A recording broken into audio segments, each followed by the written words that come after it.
देशभरात जाळ पसरलेल्या भाईचंद हिराचंद रायसोनी मल्टीस्टेट कोऑपरेटिव्ह सोसायटीवर अखेर अवसायकाची नियुक्ती करण्यात आली आहे। 1707 कोटींच्या बेनामी ठेवी प्रकरणानंतर बेचार चर्चेत आली। कथित गैरव्यवहाराच्या कारणावरून भाईचंद हिराचंद रायसोनी या मल्टीस्टेट पतसंस्थेच्या संचालकांवर राज्यभरात ठिकठिकाणी 58 गुन्हे दाखल झाले। पतसंस्थेत एकूण 1600 कोटींपेक्षा जास्त रकमेच्या ठेवी बेनामी आढळून आल्याचा अहवाल राज्य सहकार आयुक्तांनी यापूर्वीच दिला आहे। त्यामुळे भाईचंद हिराचंद रायसोनी पतसंस्था अखेर अवसायनात काढण्यात आली आहे। मात्र या पतसंस्थेत जवळपास 28,000 ठेवीदारांच्या 1300 कोटींच्या ठेवी अजूनही अडकल्यात। संस्थेचे अध्यक्ष प्रमोद रायसोनीसह 12 संचालकांना 2 फेब्रुवारी 2015 रोजी अटक करण्यात आली आहे। तेव्हापासून हे संशयित न्यायालयीन कोठडीत आहेत। मात्र ठेवीदारांच्या ठेवीचा प्रश्न अद्यापही कायम आहे।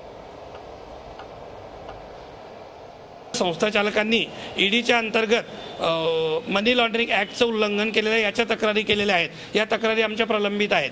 अवसायक म्हणून काम करताना नवीन ज्यांची नियुक्ती झालेली आहे त्या अवसायकांनी या संस्था चालकांनी मनी लॉन्ड्रिंग ॲक्टचं उल्लंघन केलं, इन्कम टॅक्सचं उल्लंघन केलं, म्हणून संस्था चालकांवर नव्याने कारवाई करणे अपेक्षित आहे। ज्या पतसंस्था आहेत त्याकडे आहेत ग्राहक मंचातर्फे बरेच रिझल्ट लागलेले आहेत की ते ग्राहक मंचाने 2011, 2008 या साली हे बऱ्याच लोकांच्या ज्यांच्या ठेवी अडकलेल्या आहेत तर त्या प्रशासकांनी ते पैसे त्या पीडित ठेवीदाराला पैसे दिलेले नाहीत आजपर्यंत।